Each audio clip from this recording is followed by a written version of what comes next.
اسلام نے محرم اور اس کی 10ویں تاریخ کو عظمت و حرمت، رفعت اور تقدس، احترام کا دن بنایا ہے۔ اسے عبادت کا ایک بہترین موقع اور نیکی کمانا کا بہترین سیزن قرار دیا ہے۔ قرآن پاک میں ہے منہا اربعۃ حرم، منہا اربعۃ حرم، ان میں سے 4 مہینے قابل احترام ہے۔ اشہر حرم، خاص طور پر محرم الحرام کو اہمیت دی، فضیلت دی، قابل احترام بنایا، عظمت والا مہینہ قرار دیا محرم الحرام کو۔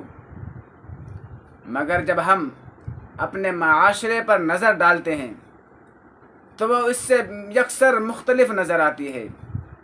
مسلمان اس مہینے میں خرمستیاں کرتے نظر آتے ہیں۔ لوگ مرثیہ، نوحہ خوانی، رنج و علم، تعزیہ، علم اور لسان میں ڈوبے نظر آتے ہیں۔ رنگ برنگ کے باجے اور تماشوں میں مصروف نظر آتے ہیں۔ پیر کی سواری کے نام پہ ایسی خرافات، بد مستیاں کرتے نظر آتے ہیں کہ شیطان بھی شرما جائے۔ بزرگوں کی توہین کرتے نظر آتے ہیں اور بہت سی من گھڑت روایات، جھوٹی کہانیاں اس اعتماد سے بیان کی جاتی ہے کہ بھولے بھالے بیچارے جاہل عوام اس کی صداقت پر یقین کر بیٹھتے ہیں اور وہ بھی دل کھول کر اس میں حصہ لیتے ہیں، اور اس طرح ہم غیروں کی تقلید اور ان کی بیہودہ روش پر چل کر عاشورہ کی عظمت، تقدس کو پامال کرتے ہیں۔ اسلام اور مسلمانوں کو بدنام اور امت کو خرافات میں مبتلا کر کے ان کو ایمان سے محروم کرنے کی ایک گندی سازش ہے۔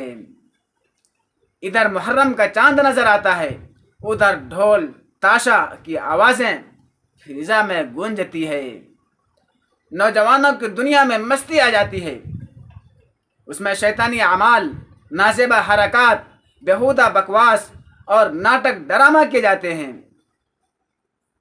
اور عورتیں بھی اس کام میں کسی سے کم نہیں، عورتیں بھی اس کام میں کسی سے کم نہیں ہیں۔ عورتیں جھرنی کھیلتی ہے، مرثیہ میں مشغول رہتی ہے، طرح طرح کے عجیب و غریب افسانے، بیہودہ، بے سند اور جھوٹی باتیں بیان کر کے لوگوں کو اچنبے میں ڈال کر ان کے دلوں کو جیتتی ہے، ان کے دلوں کو اپنی طرف متوجہ کرتی ہے، خوب دل لبھا کر اور کولے و کمر مٹکا کر ڈانس کرتی ہے اور ناچتی ہے، نہ خود سوتی ہے نہ دوسروں کو سونے دیتی ہے۔ میرے غیور مسلمانوں، ذرا سوچو تو صحیح ہم کیا کر رہے ہیں، ذرا سوچو تو صحیح ہم کیا کر رہے ہیں۔ ہماری غیرت کہاں چلی گئی؟ ہم اتنے بے غیرت ہو گئے کہ کھلے عام اللہ کے غضب کو دعوت دے رہے ہیں، اللہ کے لعنت کے مستحق ہو رہے ہیں۔ اللہ رب العزت نے قرآن کریم میں عورتوں کے بارے میں حکم دیا وَلَا يَضْرِبْنَ بِأَرْجُلِهِنَّ، چلنے میں نرمی سے قدم رکھیں تاکہ پائل کی جھنکار غیر مرد نہ سن لے۔ عورتوں کی آواز بھی پردہ ہے، لیکن محرم میں جھرنے کھیلنے کے لیے بعض علاقوں میں عورتیں بلند آواز سے گاتی ہے، اچھلتی ہے، کودتی ہے۔ شیطان خبیث ان عورتوں کی حرکتوں سے خوش ہو کر وہ بھی ان کے ساتھ اچھلتا ہے، کودتا ہے، ان کے ساتھ مستیاں کرتا ہے، ان کے ساتھ عیاشیاں کرتا ہے۔ میرے بھائیوں یاد رکھیں، کھلے عام اللہ سے بغاوت نہ کریں، محرم کے نام پہ خرافات نہ کریں۔ محبان حسین کے دعوے دار ہیں نا ہم، کہ ہم محبان حسین ہیں، اور خود دشمنوں اور قاتلان حسین کے طریقوں کو اپنا کر خوش ہو رہے ہیں، قاتلان حسین کے طریقوں کو اپنا کر خوش ہوتے ہیں۔ دعوے کرتے ہیں محبان حسین کا۔ یزیدیوں نے حضرت حسین رضی اللہ تعالیٰ عنہ کے سر کو نیزوں پر چڑھا کر اچھل کود کر کے جشن منایا تھا، سر پہ نیزہ چڑھایا تھا اور کودتا ہوا گیا تھا۔ یزیدیوں کا لشکر نیزے پہ سر رکھ کر کودتا ہوا گیا تھا، جشن منایا تھا، پورا راستہ نیزے پر حضرت حسین کے سر کو اٹھا کر خوشیاں مناتا ہوا گیا تھا۔ آج ہم بھی علم کے نام پہ، تعزیہ و لسان کے نام پہ، پیر کی سواری کے نام پہ اچھلتے ہیں، کودتے ہیں، یزیدیوں کی طرح سڑکوں اور گلیوں میں چکر لگاتے ہیں۔ اس طرح کودتے ہوئے گیا تھا یزیدیوں کا لشکر، حضرت حسین کے سر کو نیزے میں چڑھا کر۔ یزیدیوں کی طرح ہم کیا کر رہے ہیں؟ ہم بھی کود رہے ہیں، خوشیاں منا رہے ہیں۔ حدیث میں من تشبہ بقوم فہو منہم، جو جس کے ساتھ مشابہت اختیار کرے گا وہ اسی کے ساتھ ہوگا۔ اذان کا وقت ہو جائے، ادھر مؤذن پکارتا ہے اللہ اکبر، پھر بھی ڈھول تاشا بند نہیں ہوتا، ڈھول تاشا بند نہیں ہوتا، ناچنا بند نہیں ہوتا۔ مسجد کے سامنے سے خر مستیاں کرتے ہوئے گزر رہے ہیں، نہ مسجد کا احترام، نہ اذان کا احترام، نہ نماز کا ٹھکانہ۔ کیا یزیدی بننا چاہتے ہیں؟ کیا یزیدیوں میں شامل ہونا چاہتے ہیں؟ اپنا دنیا و آخرت برباد کرنا چاہتے ہیں؟ من تشبہ بقوم فہو منہم، حدیث کے الفاظ ہیں، جو جس کے ساتھ مشابہت اختیار کرے گا وہ اسی کے ساتھ ہوگا۔ میرے بھائیوں، دشمنوں کی مشابہت نہ کریں، یزیدی ظالم نہ بنو، حسینی بنو، ظالم نہ بنو، حسینی بنو، دشمنوں کی مشابہت اختیار نہ کرو۔ کہیں ایسا نہ ہو کہ یزیدیوں میں شامل ہو جاؤ، ظالم بن کے دنیا و آخرت دونوں برباد کر بیٹھو۔ میرے بھائیوں، جب 5 محرم کا آغاز ہوتا ہے، 5 محرم کی رات کو کیلا کٹی کے نام سے یاد کیا جاتا ہے، کیلا کٹی۔ شام ہوتے ہی ہر کسی کے ہاتھ میں لاٹھی ہے، بھالا ہے، نیزہ ہے، اودھم مچاتے ہوئے، شور مچاتے ہوئے کیلا کے درخت کو کاٹنے جاتے ہیں، کیلا کے درخت کو کاٹنے جاتے ہیں، کاٹ کر لاتے ہیں کیلا کے درخت کو، اور امام باڑہ کے ارد گرد ڈال کر علم و لسان، تعزیہ اٹھاتے ہیں، پھر کھیل کود اور ڈرامائی کرشمے شروع کر دیتے ہیں۔ یہی حال 10 محرم کی صبح تک رہتا ہے۔ ڈھول تاشا لے کر گلی گلی، محلہ محلہ پھرتے ہیں، ڈھول تاشا گلی گلی، محلہ محلہ پھرتے ہیں، علم و لسان تعزیہ کے گشت کرا کر روپے پیسے بٹورتے ہیں، چندہ کرتے ہیں۔ جو چندہ نہ دے ان سے جھگڑتے ہیں، زبردستی پیسہ وصول کرتے ہیں، غریبوں کے منہ سے لقمہ چھینتے ہیں۔ جس بیچارے کے پاس پیسہ نہ ہو مجبوراً اسے مجبور کر دیتے ہیں پیسہ دینے کے لیے، چاہے قرض سے دے لیکن دینا پڑتا ہے، چاہے قرض لے کے دے لیکن دینا پڑے گا۔ اتنا مجبور کر دیتے ہیں یہ لوگ، ظالم بن جاتے ہیں۔ پھر روپیہ پیسہ لے کر پھر تقسیم کے وقت جھگڑتے بھی آپس میں لڑتے جھگڑتے ہیں، اس نے پیسہ کھا لیا، اس نے پیسہ کھا لیا، اتنا پیسہ کھا لیا، پھر آپس میں لڑتے ہیں، جھگڑتے ہیں۔ یہ اسلام ہے؟ اسلام یہی سکھاتا ہے۔ 10 محرم میں تو پوچھنا ہی کیا، کہاں رنج، کہاں غم، کہاں نماز، کہاں روزہ، کہاں تلاوت، کہاں کی شرافت۔ بڑی دھوم دھام سے نشہ آور چیزیں، دارو، گانجا، بھنگ، تاڑی، شراب اور دوسری نشیلی چیزیں لیتے ہیں۔ بچوں کا غول الگ، بڑوں کا غول الگ، مخلوط مرد عورتوں کا غول الگ،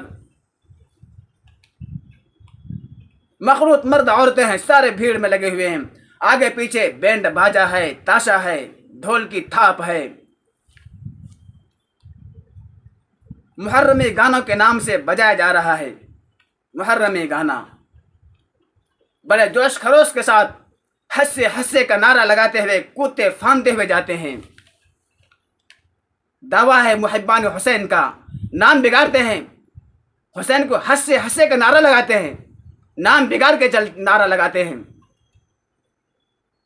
بے شرما کو شرم بھی نہیں آتی کہ کیا کر رہے ہیں، ہم اسلام کو بدنام کر رہے ہیں۔ ہنسے ہنسے کا نعرہ لگاتے ہوئے رات تک میدان کربلا پہنچتے ہیں۔ مصنوعی میدان کربلا، یہ میدان کربلا ہے، واہ میدان کربلا، مصنوعی میدان کربلا بنا لیا۔ 1-2 بجے تک ناٹک بازیاں کرتے رہتے ہیں، پھر علم کے اوپر چڑھے ہوئے پھول، مالا، صحرا وغیرہ اتارتے ہیں۔ یہ سب کام دین سمجھ کر کرتے ہیں، کھلم کھلا اسلام کا مذاق اڑاتے ہیں، نبی کریم صلی اللہ علیہ وسلم کی تعلیمات کی توہین کرتے ہیں، سمجھتے ہیں ہمیں سکون ملے گا۔ کبھی نہیں، کبھی نہیں۔ نبی کی توہین کرنے والا، اسلام کا مذاق اڑانے والا کبھی چین کی زندگی نہیں گزار سکتا۔ کان کھول کے سن لیجئے، کبھی چین سکون کی زندگی نہیں گزار سکتا، ہمیشہ پریشانیوں کی زندگی گزارے گا۔ اس لیے میرے بھائیوں، میرے بہنوں، توبہ کرو، محرم کے مہینے کی تعظیم کریں، عظمت کریں، روزہ رکھیں، قرآن کریم کی تلاوت کریں۔ یہ کام کرنے کے ہیں۔ جو دین ہوتا ہے پوری دنیا میں ایک ہی نہج پہ ہوتا ہے۔ جو دین ہوتا ہے پوری دنیا میں ایک ہی نہج پہ ہوتا ہے، الگ الگ طریقہ نہیں ہوتا۔ محرم میں دیکھو، آندھرا پردیش میں دیکھو، تلنگانہ میں دیکھو، پیر کے نام پہ پیر اٹھاتے ہیں، عجیب طرح کی حرکتیں کرتے ہیں، کہتے بابا کی سواری آ گئی، بابا کی سواری آ گئی، واہ بابا کی سواری آ گئی۔ یہاں پہ ایک وقت نماز کا ٹھکانہ نہیں، اور پیر اللہ والا ان کے اوپر سوار ہوگا، نعوذ باللہ استغفر اللہ۔ یہ پیر کی سواری نہیں ہے، کہتے پیر کی سواری آ گئی۔ ہر جگہ الگ الگ ناٹک، بہار جھارکھنڈ میں دیکھو تو الگ ناٹک، کہیں لسان ہے، کہیں تعزیہ ہے، کہیں خرافات ہیں، ہر ایک جگہ کا الگ الگ محرم منانے کا طریقہ۔ جو دین ہوتا ہے ایک ہی نہج پہ ہوتا ہے۔ نماز کو دیکھو، پوری دنیا میں ایک طریقے سے نماز پڑھا جاتا ہے، حج ایک ہی طریقے سے کیا جاتا ہے، قرآن کی تلاوت سیم وہی ہے۔ جو دین ہوتا ہے پوری دنیا میں ایک نہج پہ ہوتا ہے۔ جو دین نہیں ہوتا، جو اپنے بنائی ہوئی من گھڑت باتیں ہوتی ہے، ان کے طریقے الگ الگ ہوتے ہیں۔ یہاں محرم الگ منانے کا طریقہ، یو پی میں محرم منانے کا الگ طریقہ، بہار میں دیکھو الگ طریقہ، جھارکھنڈ میں دیکھو الگ طریقہ، ہر جگہ الگ الگ ہے۔ یہ دین نہیں ہے، یہ دین کے نام پہ مذاق ہے، اسلام کا مذاق ہے یہ۔ اس لیے اللہ کے واسطے، اللہ کے واسطے ان خرافاتوں سے توبہ کریں، ان خرافاتوں سے توبہ کریں، محرم کے مہینے کی تعظیم کریں، عظمت کریں۔ محرم کے مہینے کی قابل احترام مہینہ ہے، روزہ رکھیں، روزہ رکھیں اس مہینے میں۔ حسین کی محبت کے دم بھرنے والے ہیں، کبھی پیاسا رہے ہم، کبھی پیاسے رہے ہم۔ حسین تو پیاسے شہید ہوئے، بھوک سے شہید ہوئے، بھوک کی حالت میں تھے، بھوکے پیاسے شہید ہوئے۔ ہم دھڑلے سے دبا کر کھاتے ہیں، دھڑلے سے دبا کر کھا کر کے، نشہ آور چیز پی کر کے ہم سمجھتے ہیں محبان حسین ہو گئے، عاشق حسین ہو گئے، ہم حسینی ہو گئے۔ بالکل نہیں، عاشقان حسین نہیں ہیں ہم۔ حضرت حسین سے ہم دشمنی کر رہے ہیں۔ کیوں؟ ہم دین کو بدنام کر رہے ہیں، اسلام کو بدنام کر رہے ہیں۔ اس لیے اللہ کے واسطے توبہ کریں، اللہ سے استغفار کریں، اللہ سے معافی مانگیں. جو زندگی گزر گئی، یہ آگے آئندہ ہم عزم و عہد کریں کہ ایسی خرافات سے ہم یا اللہ ہمیں بچا لیجئے. ایسی خرافات سے ہم توبہ استغفار کرتے ہیں، آئندہ کبھی ایسی خرافات میں ہم نہ شامل ہوں گے، نہ اپنے رشتہ داروں کو شامل ہونا دیں گے. اللہ سے دعا ہے اللہ تعالیٰ کہنے سننے سے عمل کی توفیق عطا فرمائے. آمین. وآخر دعوانا ان الحمد للہ رب العالمین.